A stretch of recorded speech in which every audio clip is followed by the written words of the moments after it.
राजनीति और पैसा, पैसा और राजनीति दोनों के काफ़ी गहरे संबंध है। एक दाहिना हाथ है तो दूसरा बायां हाथ है। न तो पैसे के बिना राजनीति होती है, न राजनीति के बिना पैसा मिलता है। और राजनीति में कमाने के काफ़ी सारे सोर्सेस है। मोटे मोटे तौर पर कहे तो ज़्यादातर पॉलिटिकल नेता, उनकी स्कूल होगी, हॉस्पिटल होगी, होटल होगी या ये सारी होगी या एक से ज़्यादा होगी। और इसके अलावा कंपनियां, जहाँ ज़्यादा कंपनियां है वहाँ तो ज़्यादा चांसेस है मिल सकते हैं पैसा। एक समय था जब लोग सचमुच, देखो समय बदलता रहता है। पहले तो लोग सरकारी नौकरी में आना नहीं चाहते थे या राजनीति में आना नहीं चाहते थे, फिर कुछ समय बदला आना चाहते थे तो बहुत कम लोग। और तब ईमानदारी का ज़माना था, थोड़ा बहुत भी था, कुछ परसेंट था। और मैं ये नहीं कहना चाहता हूँ कि सारे के सारे करप्ट है, भ्रष्ट है। काफ़ी सारे लोग, पॉलिटिकल लोग ईमानदार है, अच्छे से काम करते हैं, लेकिन उनकी संख्या, उनकी तादाद ना के बराबर है। गिने चुने लोग होंगे जो भ्रष्टाचार नहीं करते हैं। एक मेरा खुद का एक्सपीरियंस शेयर करता हूँ कि अभी मैं ये पॉलिटिकल इंस्टीट्यूट चला रहा हूँ, पॉलिटिकल ज्ञान दे रहा हूँ, लेकिन आज से कुछ साल पहले मैं वॉइस आर्टिस्ट था, अभी भी हूँ। तो वो पकड़ भी थी, पहले मिमिक्री आर्टिस्ट था, फिर एंकरिंग पे हाथ आजमाया, फिर कहीं पर मैंने सोचा नहीं था राजनीति में, तो कहीं पर इलेक्शन हो रहे थे और उनको एक स्पीकर, एंकर की जरूरत थी सभा में, ऑन स्टेज, क्योंकि उन्हें तो बोलना नहीं आता था, बहुत कम बोलना आता था, यहाँ पॉइंट रखने नहीं आते थे, यहाँ वो अंदाज नहीं था। तो मेरी सेवाएं ली, सर्विस ली, पेड। मैं किसी राजनीति में सीधे तौर पे नहीं रहना चाहता हूँ। तब कम से कम 8-10 दिन का, 8 दिन का काम था मेरा वहाँ पर।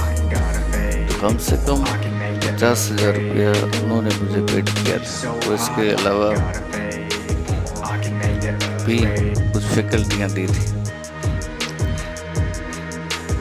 फिर बात में मैंने उनसे पूछा, मैं देख भी रहा था काफ़ी सारा खर्चा हो रहा है, क्योंकि 8-10 दिन उनके साथ ही घूम रहा था, मीटिंग हो रही थी, ये वो रणनीतियाँ बनाई जा रही थी, पैसा पैसा पैसा ही देखने मिला था। तो मैंने उनसे बात में, जब मूड में थे, तो पूछ लिए कि भाई कितना खर्चा, मतलब बात छोड़ दो भाई, हैरान हो गया हूँ। 20-25 तक तो अब तक पहुँच गया है और अब भी 10-20 की संभावना है, तैयारी है, रखनी पड़ेगी। मैंने सब कुछ अपना दाव पे लगा दिया है, जमीन बेच दी, अपने पास पैसा था, कुछ यार दोस्त रिश्तेदारों से लिए हैं। तो मैंने बोला क्यों इतना रिस्क, क्यों, आप इससे अच्छा कोई बिजनेस खोल लेते। हालांकि मुझे पता था, लेकिन पत्रकार दिमाग, जासूसी दिमाग, तो उन्होंने कहा कि भाई मुझे गारंटी है जीतने की, 99% मैं जीतूंगा तो बना लूँगा पैसा और इनको भी दे दूंगा। अच्छा, बन जाने के बाद, और मैं बात कर रहा हूँ ग्राम प्रधान, काउंसलर नगरपति, नगर प्रमुख, विधायक, सांसद की बात कर रहा हूँ। सीएम, पीएम वगैरह और भी बड़े है, उनकी तो बात ही नहीं करता हूँ। वहाँ तो अपना बस भी नहीं है और बात करनी भी नहीं चाहिए वीडियो डोमेन में। तो उनका खर्चा कितना होगा? तो जब ये 20 से 40-50 लाख रुपया तक ग्राम प्रधान छोटे से गांव में 5-10 हजार 15-20 हजार के गांव में अगर खर्चा होता है, तो सोचिए, मुझे पूरा अंदाजा कि कम से कम 20, 40, 50 करोड़, 60 करोड़, 80 करोड़ भी हो सकती है, इससे ऊपर भी जा सकता है। अब उनकी क्या परिस्थिति है, कहाँ पर चुनाव लड़ रहे हैं, उसके ऊपर निलंबित है, आधारित है। तो इतना खर्चा करते क्यों हैं?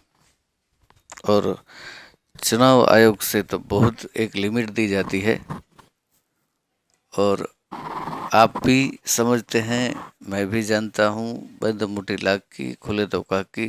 चुनाव आयोग जो तय करता है राशि, उतने में तो होता नहीं है खर्चा। उतने में तो मेरे ख्याल से बैनर वगैरह ही हो जाता है मोटा मोटा।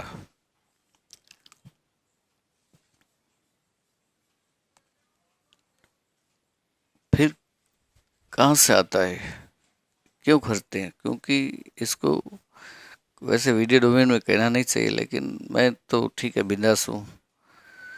तो एक आज से कुछ साल पहले पॉलिटिकल पार्टियां थी या सोशल एक्टिविटी थी, समाज सेवा थी, लेकिन आज नहीं। आज ये कंपनियां बन चुकी है। ज़्यादातर पार्टियां, सभी नहीं, ज़्यादातर पार्टियां कंपनियां बन चुकी हैं। और एक एक्सपीरियंस बताता हूँ। एक छोटी मोटी पार्टी थी, तो उनसे बातचीत हो रही थी, तो बात बात में उन्होंने, वैसे वो बताते नहीं है, लेकिन मैंने भी बात ही ऐसे रख दी।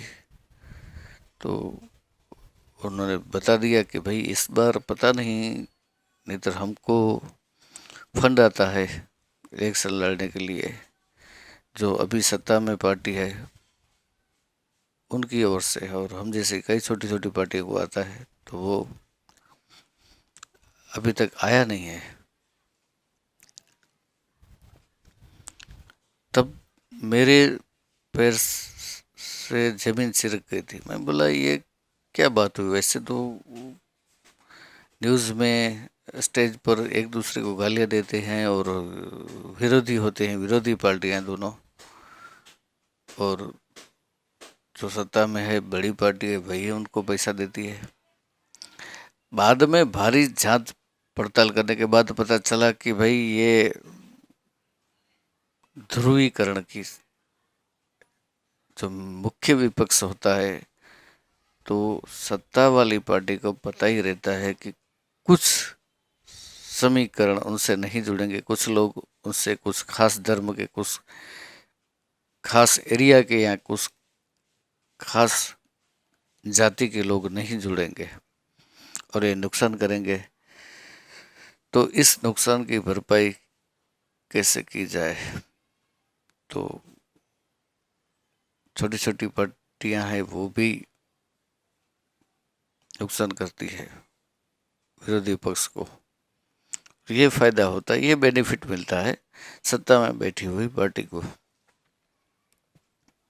और ऐसा नहीं, विरोधी पक्ष वाले भी करते हैं, लेकिन जिसकी जितनी सोर्सेस, जितना पैसा, जितनी जैसी रणनीति, इन सारी बातों पे डिपेंड करता है। यानी कि फिर मैंने एक काफ़ी वर्क किया इसके ऊपर, और मोटे मोटे तौर पे काफ़ी सारी बातें पता चली है, लेकिन सभी बातें तो हम नहीं बताएंगे। लेकिन कुछ बातें, जैसे कि कंपनियां उन्हें पैसा देती है सत्ता में आने के बाद, हॉस्पिटल से, खुद की हॉस्पिटलें रहती है, स्कूलें रहती हैं, बिजनेस शुरू कर देते हैं, उन्हें आसानी से टेंडर मिल जाते हैं, गवर्नमेंट के काम होते हैं, खुद ले लेते हैं या खुद के किसी रिश्तेदार को वहाँ पर अपना हिस्सा।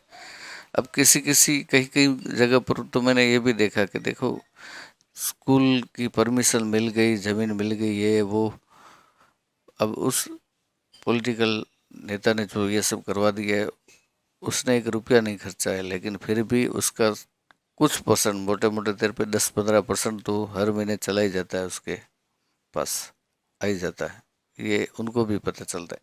ऐसे काफ़ी सारे हैं और उनको खर्चा भी करना पड़ता है। जैसे कभी कोई खर्चा भी तो होता है ना, कोई ज़रूरियातमंद उनके पास 200, 500, 1000, 2000 की मांग करे राशन के लिए या फिर हॉस्पिटल के लिए, तो वो लोग खर्चा भी करते हैं।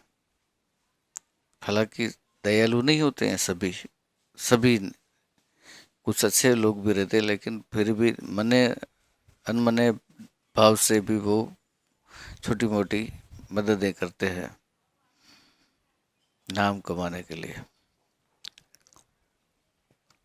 इसके अलावा भी काफ़ी सारी बातें हैं, लेकिन एक ही वीडियो में कह पाना मुश्किल है। और अगली बार मैं जब वीडियो बनाऊंगा तो बिंदास कहूँगा, प्रूफ के साथ में कहूँगा, सब कुछ कहूँगा।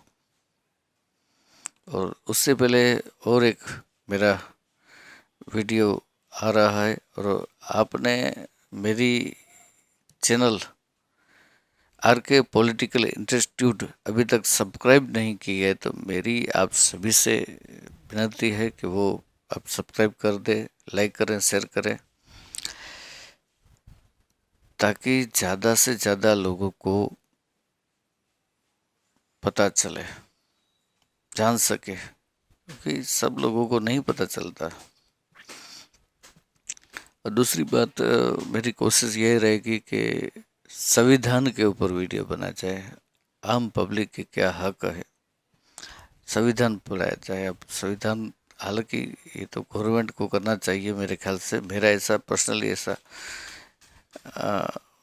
मत है, लेकिन अभी नहीं तो कब, कभी कभी होगा, कहीं कहीं पर पढ़ाया जाता है, ऐसा नहीं है, तो उसके ऊपर भी हम वीडियो बनाएंगे। संविधान के ऊपर पढ़ाई, एजुकेशन, नॉलेज आपको देंगे। देखिए, ये सब ज्ञान है, इसकी कोई सीमा नहीं हो, ये कोई 2, 5, 10 मिनट में समझने की बात नहीं है।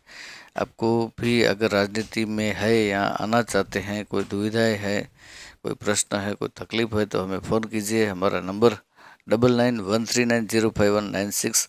मैं हूँ कन्हैया महाराज हिंदुस्तानी। जय हिंद, जय भारत। आपके उज्जवल राजकीय भविष्य के लिए आपको ढेर सारी शुभकामनाएं।